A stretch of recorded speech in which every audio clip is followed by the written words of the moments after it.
You ever at some point just something comes across your mind and you start thinking about people you worked with or you went to school with or somebody in your past? That happened to me earlier, and it happened to me a couple times because I didn't see the person. It used to be my supervisor, a guy by the name of Isaac. He was one of my first supervisors when I started with the airline back in '08.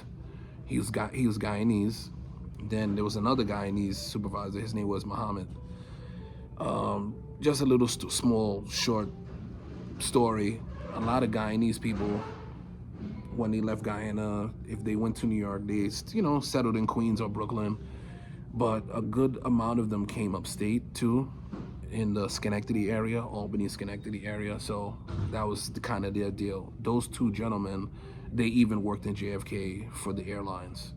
So they came up here and whatnot. So I'm saying that to say Isaac is one of the people I haven't seen in a while. Especially I left for a few years. I went back to the city, came back.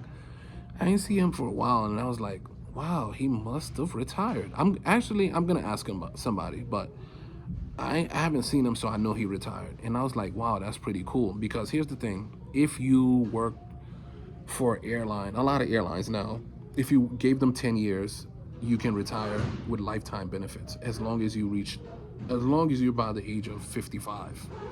So you put 10 years, if you're 55, 56, you can retire with lifetime benefits. And I was like, damn, how cool is that? That Isaac can now go to Guyana.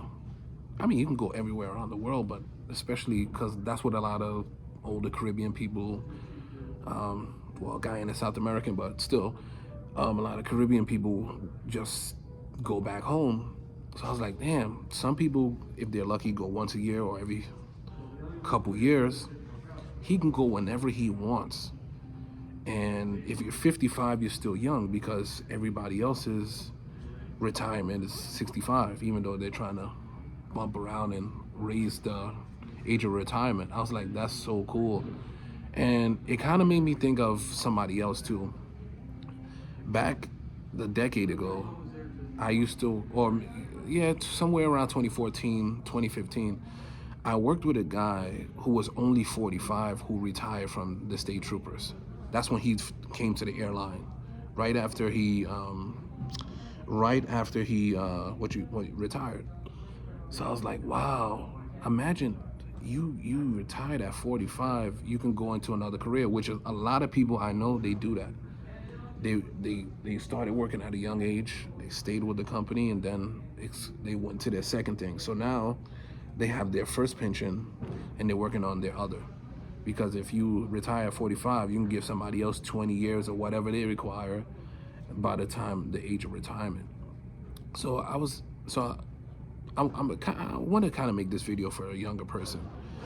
If you think about a roadmap, so if you're 18, getting out of high school, and you do 2 years at a community college and get 60 credits.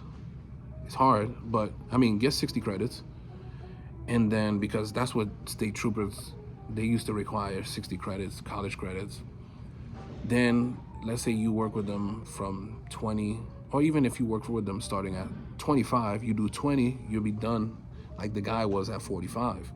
At 45, you can then work part-time. I always suggest people work with the airline part-time. You don't want to do full-time unless health benefits, you want to get it from them. Then in that case, I get it.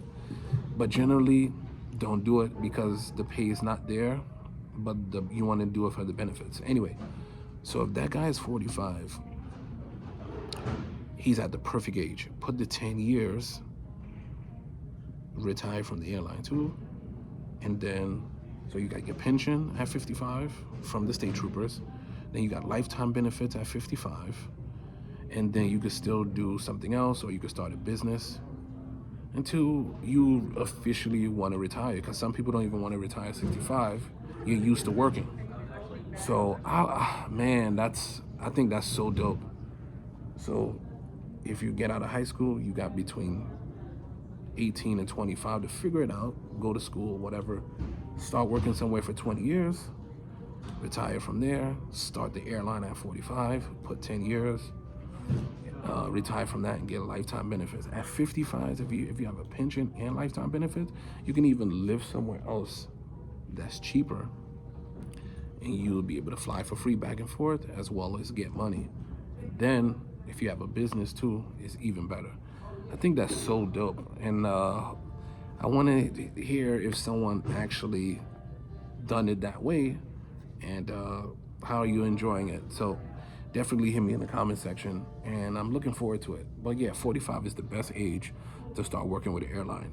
You could do it for a few years when you're younger, get that experience, because that'll stick with you. So when you're older, it's not totally foreign, and it'll be easier. Like if you had that in your resume that you work for an airline at a younger age, plus you have the energy to travel a lot. So I would do 3 to 4 years tops when you're young, working with the airline, and then just come back at a later age, knock out that 10, and then you have the lifetime benefits. Catch you on the next one. Peace.